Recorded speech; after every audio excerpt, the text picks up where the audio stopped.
e4 and d4 are by far the most popular opening moves used in chess, but there are other, less common opening choices, ranging from solid and safe to outright risky and bizarre, used to catch a surprised opponent off guard.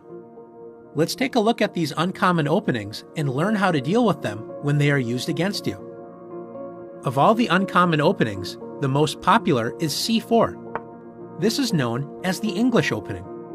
White develops a pawn that controls the d5 central square and opens up a diagonal for the queen. A good idea is to put a pawn immediately in the center with e5. White develops a piece with knight to c3, controlling d5 and e4, and black plays knight f6, developing a knight toward the center. White typically plays g3, preparing to put the bishop on the long diagonal with bishop g2. Notice that all of White's moves help control the central light squares d5 and e4. Black has several options, including attacking the center immediately with d5, or preparing that attack with c6. Black can also play knight to c6. With so many ideas available, the English is a flexible opening that is often a quiet, positional game, but it can also open up and turn into a tactical battle.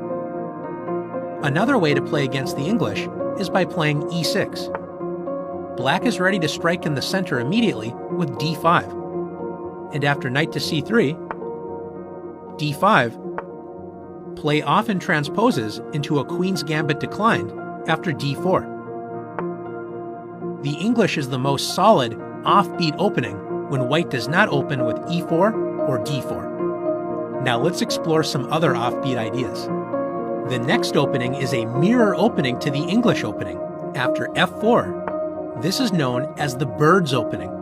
White moves a flank pawn to control a center square, in this case e5. This opening is considered risky for White as it immediately opens up the e1 to h4 diagonal, weakening White's king. One solid way for Black to respond is with d5, controlling the center and focusing on simple development. You may notice that the position is a reverse Dutch defense, which is considered a risky defense against d4. After d4, the Dutch defense begins after f5. White does have an extra tempo by playing the Dutch defense with White, but it is still considered risky because White's king has been weakened. After knight to f3 and knight to f6, like many offbeat openings, Black can simply rely on common sense ideas, develop your pieces toward the center, and castle, while White's slightly exposed king may cause trouble for White in the middle game. Another offbeat opening for White is b3. White plays this move to open a space for the dark squared bishop to enter the long a1 to h8 diagonal. Once again, Black should control space in the center with e5. And after bishop b2, White fianchettos the bishop, placing pressure on the e5 pawn. After knight to c6, Black develops a knight and protects the pawn on e5. Black is ready to take more space in the center with d5. The Larsen opening allows Black greater space control in the center, so White will have a harder time developing pieces to active squares compared to Black. So far, we've looked at some offbeat openings that are still playable, but now we are going to look at some of the most bizarre openings you may see from time to time. After b4, this exotic opening is known as the orangutan.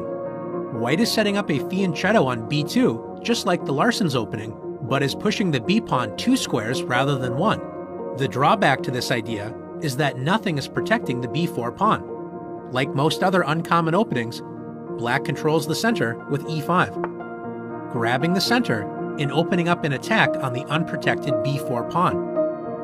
Against offbeat openings, it is a good plan to focus on controlling the center and finding active squares for your pieces. A mirror image to the orangutan opening is g4. This is known as the Grob's opening.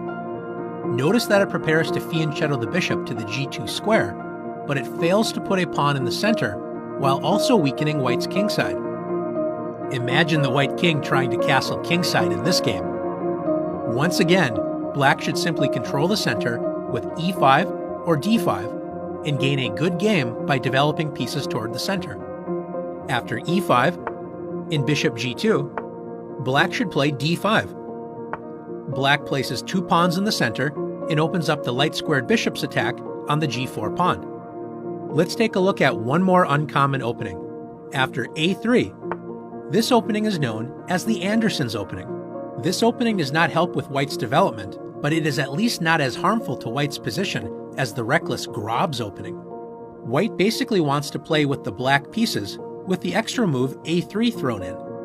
Since a3 doesn't harm White's position too much, White's position should be okay. Again, when in doubt, if your opponent does not control the center, take control of it yourself, such as with e5. Now that you've learned uncommon openings, it's time to put your skills to the test.